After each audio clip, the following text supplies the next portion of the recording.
It's the Schude Talk Show. Yeah. So I went to lunch with, I like to call them my Bible study ladies, 3 other women who I met probably 19 years ago when my youngest daughter was just born, and now she's 19. So we have this tradition of always going to lunch or brunch or even happy hour when it's someone's birthday. One of those things where life gets busy, people have kids, grandkids, jobs, and we've just really made a point of getting together to celebrate one another, at least on their birthdays, even if we don't see each other too much during the year. So at my birthday this past April, got a gift from one of my friends, and it is called Find Your People, Building Community in a Lonely World by Jenny Allen, and I'm super excited.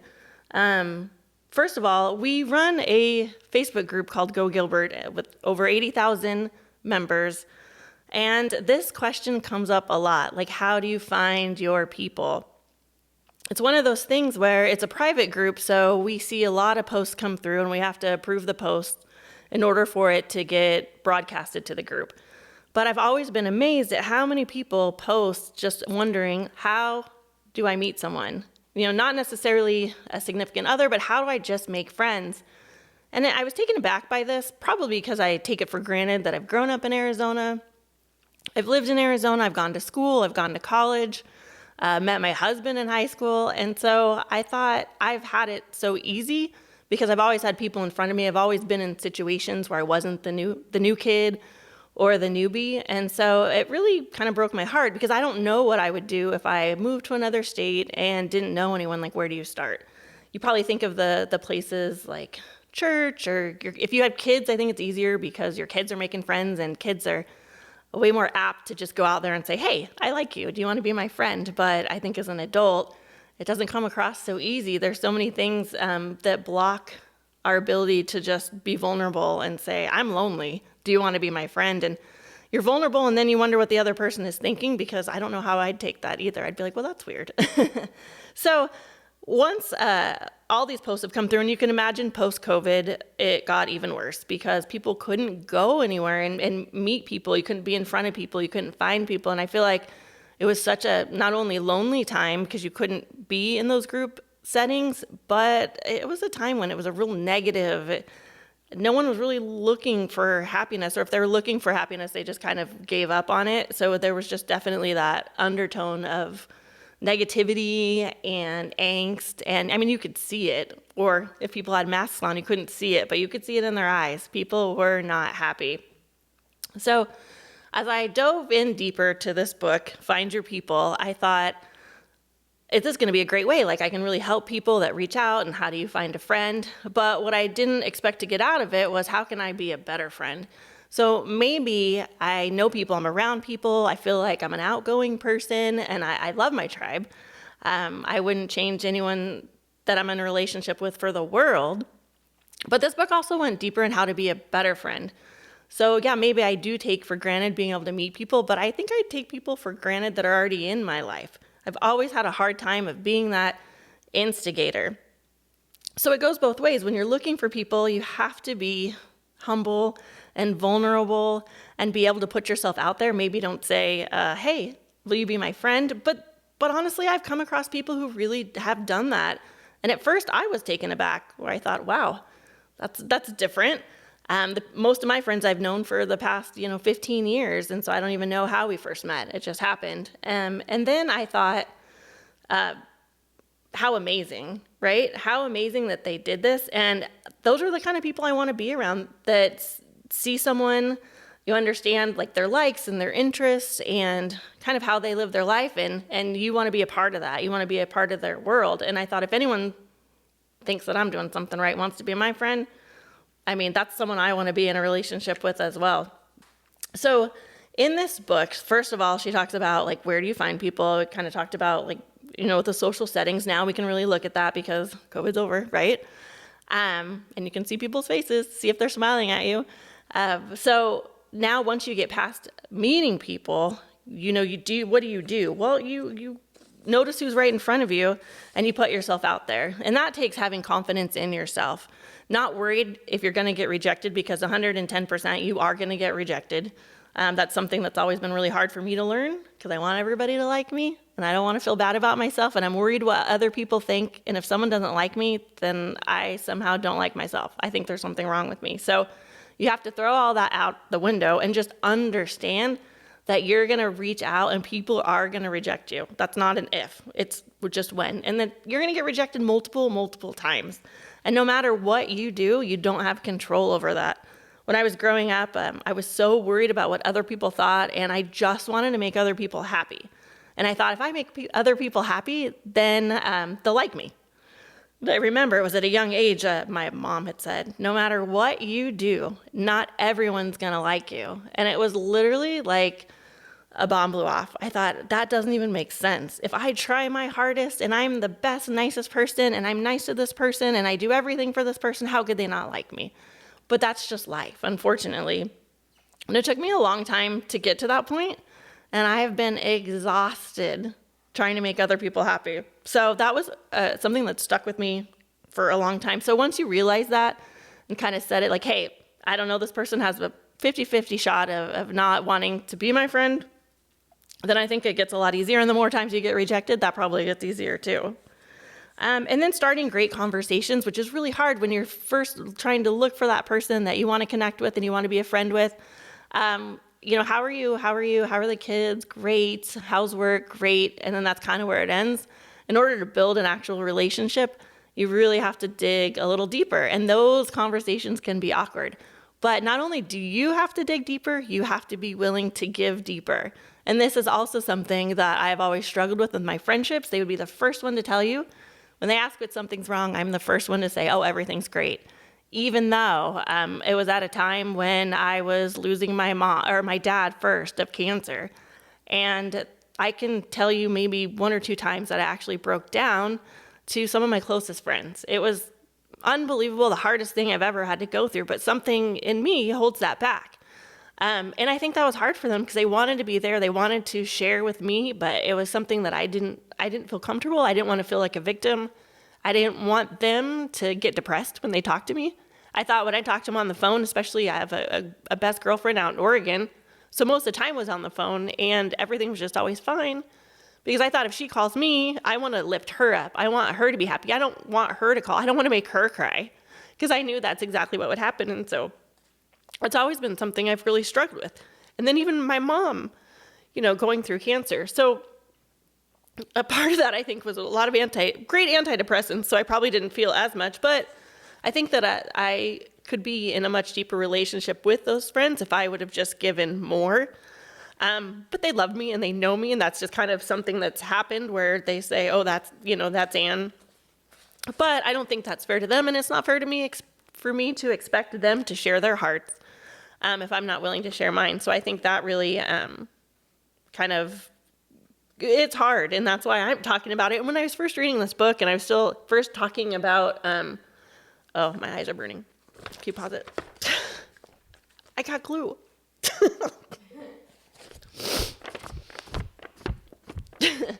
So anyway, and Jenny Allen, the author of this book, it was so funny because when she first started out the book, she had mentioned, she said, I'm writing this book and I'm going through trouble right now. I'm doing a big move. I'm withdrawn. I'm distant. And she said that her friends, as she could imagine, are probably thinking she's a hypocrite. Like, you're saying all these great things. Hey, you gotta give me a tissue. It's burning. Oh. Thank you. Oh my gosh. Stupid glue. Remember where that is. Okay. Yeah, maybe another one.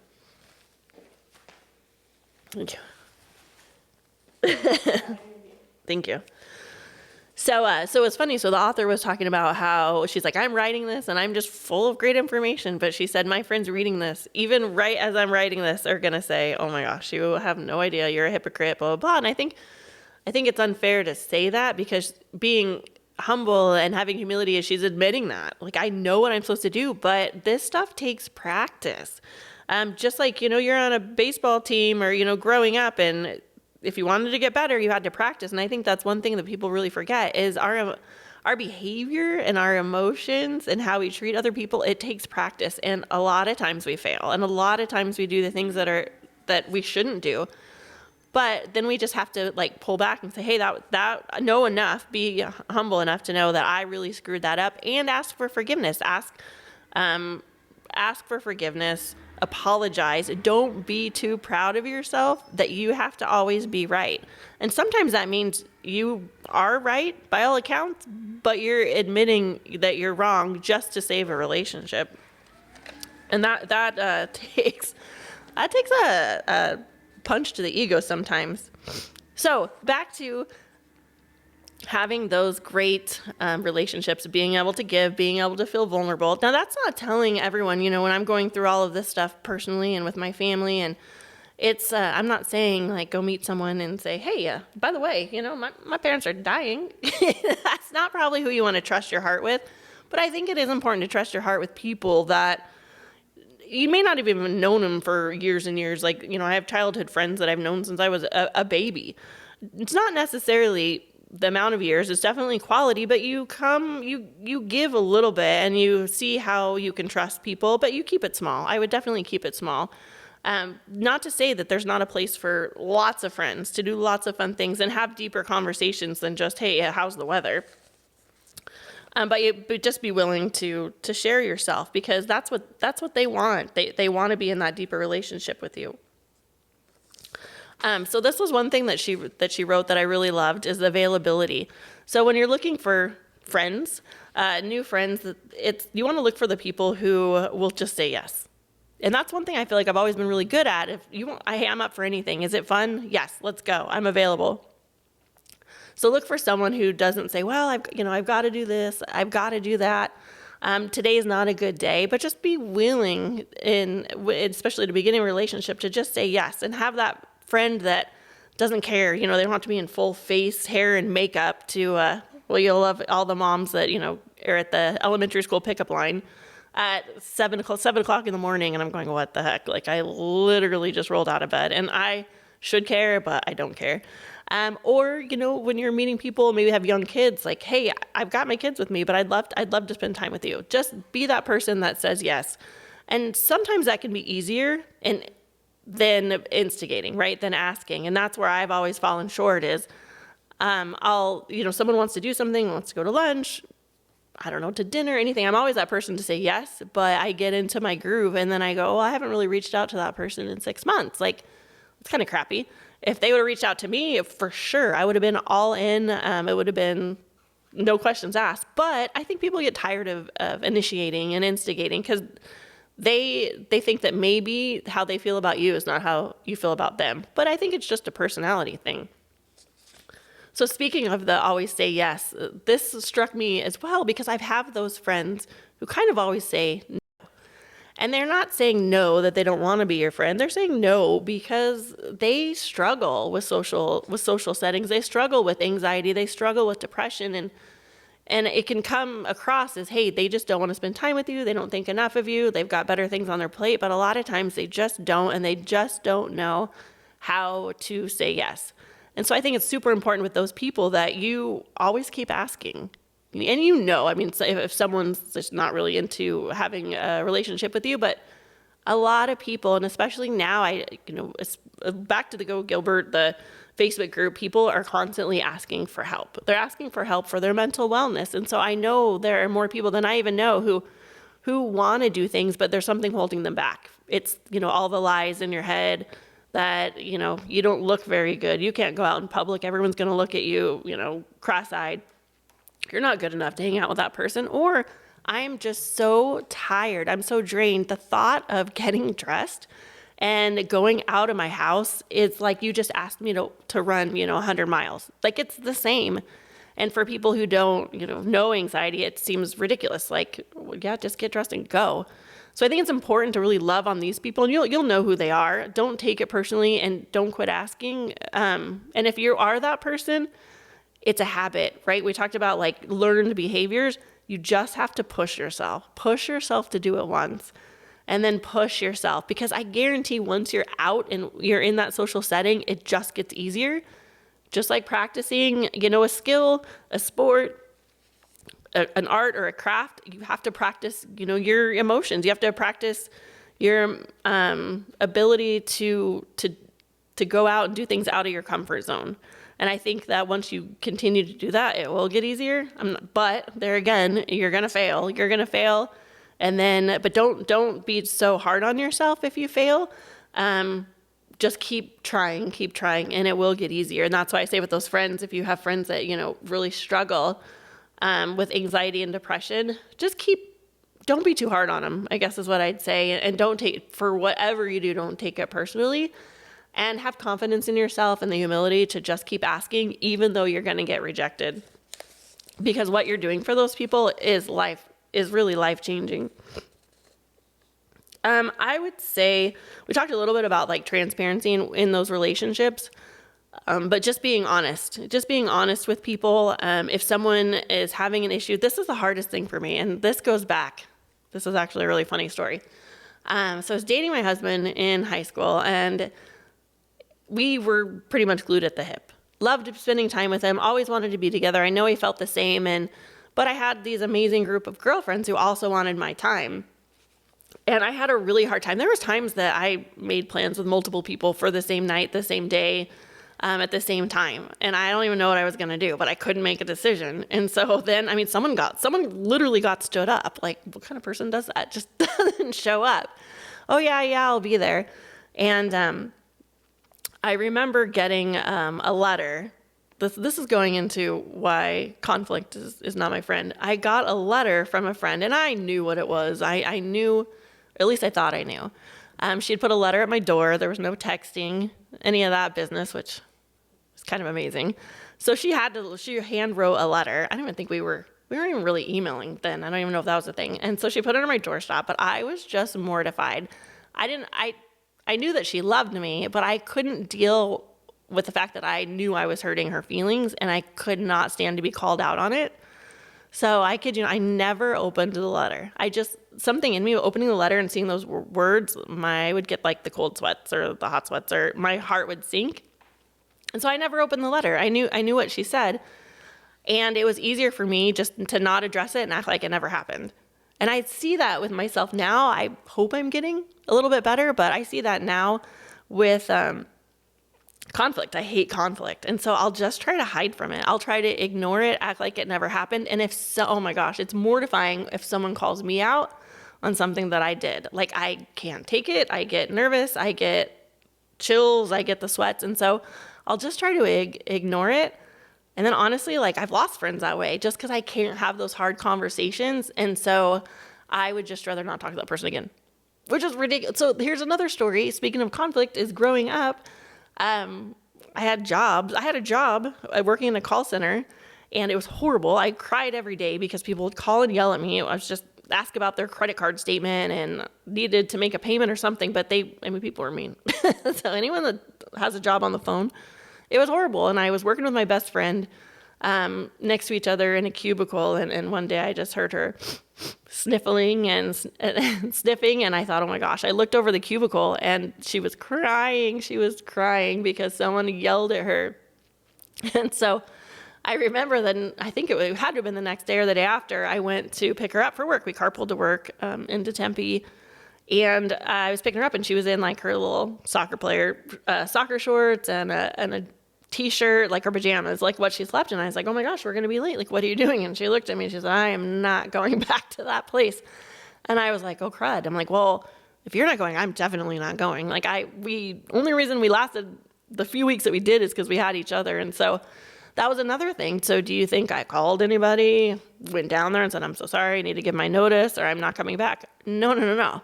It was a lot easier just to not show up, not deal with it. Neither one of us, like, who knows? I wonder if they still think about us. Probably not.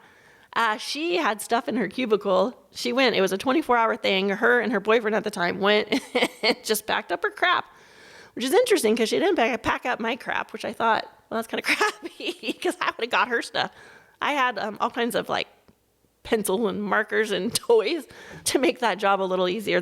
We were in college, so. But that just goes to show I just could not, and I've kind of understood I could not feel like I let someone down. And so speaking of like the people pleasing and just wanting to make other people happy, I literally was like, I just can't stand to look at someone in the face and know that I let them down or they are upset with me. So for me, it was easier just to evade, act like it never happened, act like I had never even worked there, I guess. So back to the relationships and friendships. I mean, I guess that goes with kind of more of a career topic and dealing with the workplace. But for me, that's how I'm with relationships. If it gets messy and it gets ugly in my mind, I'm like, okay, well, this friendship is not happening. It's not going anywhere. So I'll just cut it loose. But it's like, that's what we're meant to be. We're meant to be in a deep relationship. And sometimes things have to get messy in order to get closer to that person. So I think that was one thing that I've always tried to avoid. It's always made me sick to my stomach is any sort of conflict. And especially if they're saying it to me, for me to take that information and then say, okay, hey, thanks for bringing that thanks for bringing that up to me because I always strive to be a better person. Or if I'm sorry I made you feel that way, that was never my intention, kind of the more mature way. Or maybe it's something I don't agree with. Maybe I think, well, you're crazy because that didn't happen. But just understanding that it took a lot for someone to come to me and then take that information and go, okay, how can I learn? How can I grow from that? But I think before we give up on people, we should probably get messy way more than we think, or a few different times. And then at the end of the day, not everyone's meant to be in a relationship with each other. So then you make that adjustment. But that's the hardest thing. And so that's why I'm telling you, this book was great for reaching out and trying to find friends and how do you find your people. But it also is like, how do you deepen those relationships that you have? Like, how can you be a better friend? I finished the book and the first thing I did was I texted my Bible study girlfriends and I said, oh my gosh, like all I want right now is to be a better friend to you because I feel like there's so much room for improvement. And that's a great feeling. That's a great feeling to know, at my middle age that I still have a lot to learn and I still want to learn. I was excited after I read this because I want to grow as a person. So that with conflict and being transparent and honestly not thinking that we're all like, the bee's knees, that we all can learn and we all can grow and you have to be willing to take that step. I think that, whenever we're looking at finding people and being a better person ourselves, I think we have to start from a even playing field. And that even playing field is that this life sucks. It's really hard sometimes. And there's so many other things to worry about that the easy things, right? The going out and with a friend for coffee, it is technically an easy thing. Not for everybody, as I just talked about, but you just really want to go into life and understand that you're going to fail, that you're going to be embarrassed, that you're going to have regret. You're going to have all of these things. And no matter what you do, you can't avoid it. And that's, it's been the hardest thing for me because I just always want everyone happy. I just want everything fun. And so I think once we get to that kind of state of mind, it's just knowing it's going to happen and there's nothing in this world we can do to avoid it. It's like, how do we move on from that? And how do we learn from it? Like, you don't want these things just to happen in vain where you keep doing the same, activity and wondering why you don't get a different result. So kind of back to meeting people. I think when you're looking to meet people, you really want to look for people who emulate something that you want to be good at or better at. Or I do this a lot in business when I'm making friends and I see people who are super successful and I see something that I love that they're doing and I want to be around them more. It's that old saying, matters who you surround yourself with, 110%, because you can surround yourself, and that's what happens. You surround yourself with people, and they're either going to pull you down or they're going to bring you up. And usually, it's easier to pull people down than bring them up. So I would always look for someone who is just living life more how you want to live. One of the greatest compliments I ever had was at a dance studio. I was with my daughter.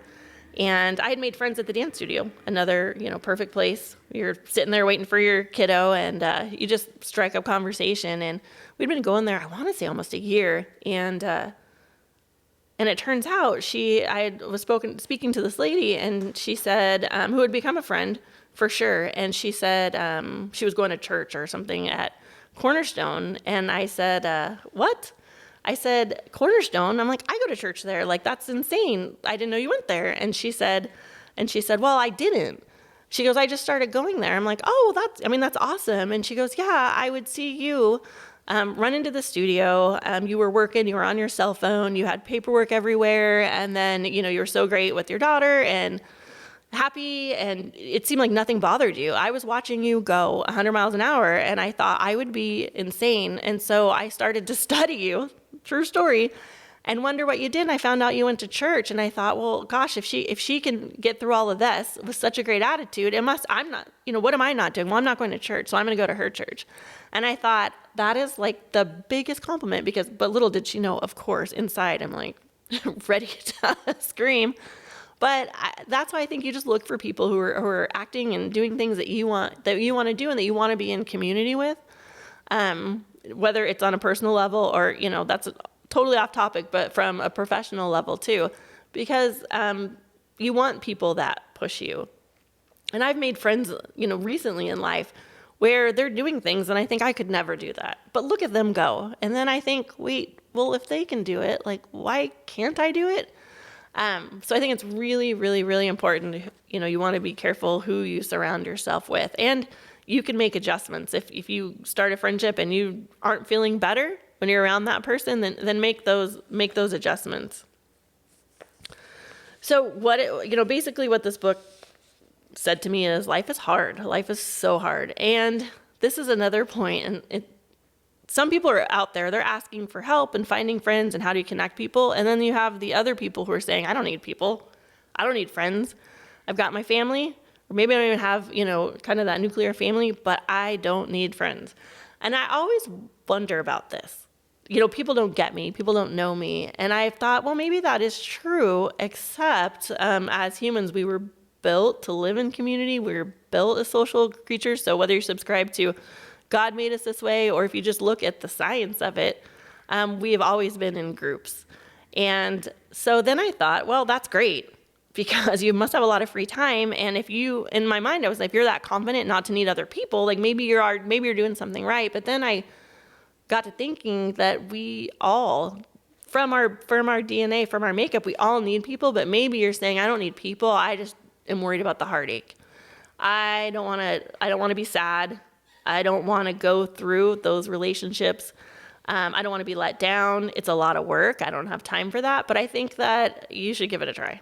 110%, because maybe you're saying that it's something you don't need, but maybe you don't know how bad you need friendships, because if you haven't had them. But wait till you have that connection, that deeper connection with someone that you can go to, someone that can understand you, someone that, sometimes it's just talking to people and just venting and knowing that person will hold that careful. My mom was always that person for me. And, unfortunately she's not here. And so that has been a hard thing. I could tell my mom anything and I knew she was going to love me unconditionally. She might roll her eyes and be like, you're insane. But I could just kind of give some, even some deep, dark thoughts. And I knew that she would love me, and that really helped me be, I feel like, a more productive person, but not having that outlet was really hard. And so then that became imperative that I become more connected with friends on a deeper level. So for the people saying, I don't need anybody, I'm fine, I think that you might be selling yourself short, and it is a lot of work. And maybe you know that, maybe you're not willing to do that, but I think if you gave it a try, you might be surprised. What is it? You don't know what you're missing type of attitude.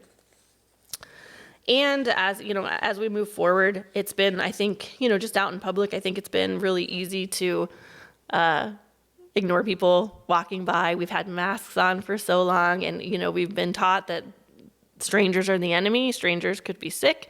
Strangers, I'm not doing, or I'm not voting, or I'm not believing what they want. So everybody's kind of an enemy. I would say go out of your comfort zone and just smile at people.